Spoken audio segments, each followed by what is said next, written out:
asesinos, los padres de una revolución que lleva 5 décadas,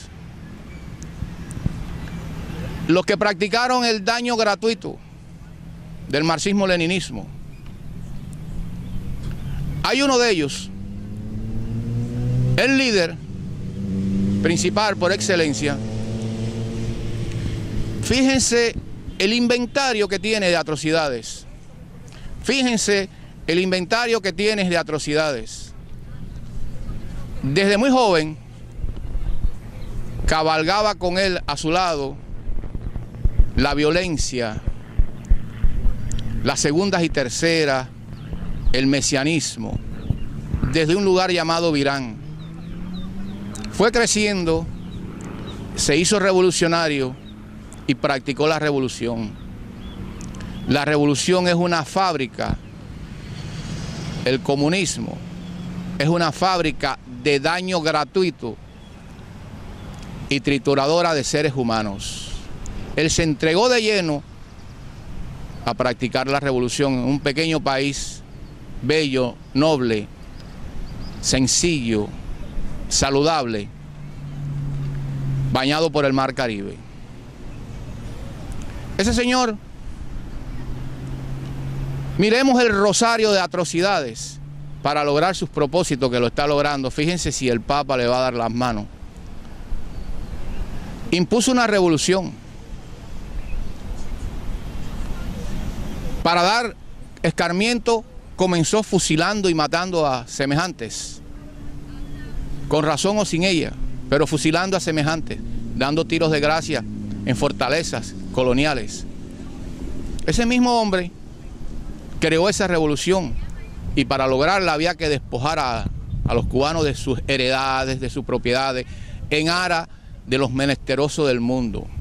Se asoció a entidades supranacionales, internacionalistas, como la Unión Soviética, para llevar a los 4 puntos cardinales la revolución comunista, el internacionalismo proletario. Ese hombre se entregó de lleno a meterse en el hogar de cada cubano e imponerle sus reglas. Ese hombre y esa familia que vive en punto cero echaron a un lado la patria potestad para convertir a los padres en unos peleles y la revolución a adueñarse de sus hijos.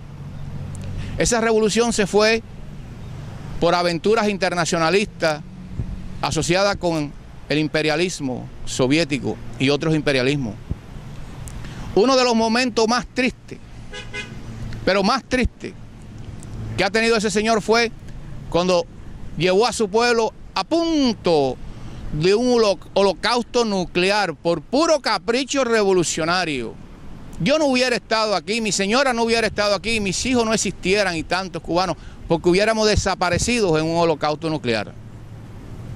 Ese señor se fue a África en aventuras internacionalistas. Ese señor es el individuo que jamás ha tenido un acto de piedad con sus adversarios y enemigos. Nunca, nunca ese señor ha tenido un gesto de hidalguía con sus adversarios.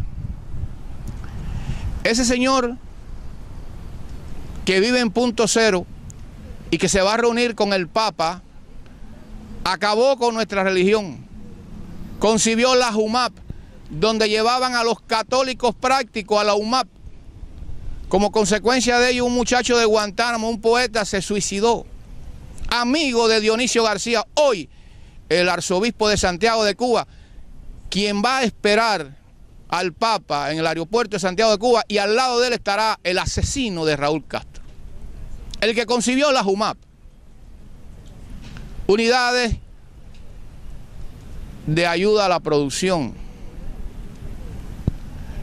Ese señor durante 5 décadas se ha metido en muchas cosas terribles. Desde esa Plaza de la Revolución, donde en estos días va a estar un altar con la Virgen, con los símbolos cristianos, católicos, en esa revolución durante 5 décadas se han producido las cosas más terribles. Este señor ha declarado al mundo, teniendo como escenario la Plaza de la Revolución y a José Martí detrás, a un lado el Che Guevara y del otro Camilo Cienfuegos, ha dicho las atrocidades más terribles. que se concibe en los tiempos modernos. Y ahí posiblemente esté él al lado del Santo Padre, que ya para mí yo no le puedo decir Santo Padre porque no me nace del corazón por estas cosas. Y hay muchas cosas más que se pudiera decir de Fidel Castro. Ya fíjese que ya lo estoy nombrando.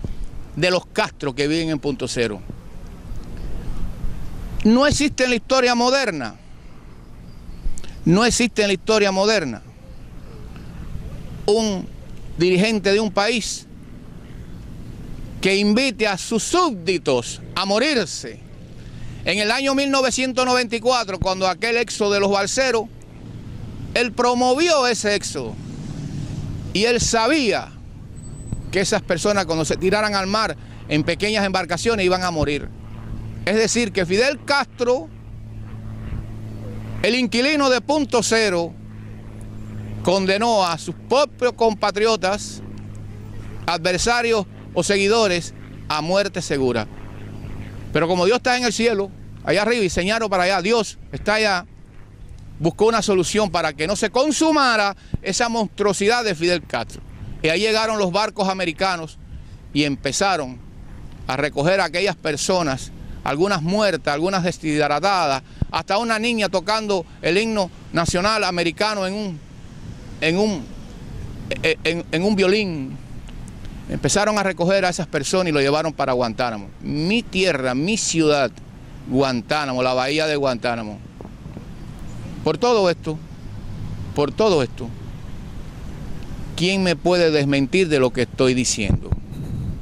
¿Quién me puede desmentir de las acusaciones que estoy haciendo tanto al asesino de Punto Cero como al Papa?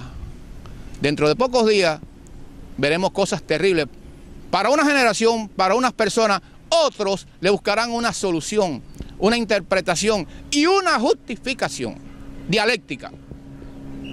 Pero hay cubanos que no podemos caer en eso, como no cayó Sócrates cuando prefirió la cicuta envenenada antes de renunciar a decir la verdad.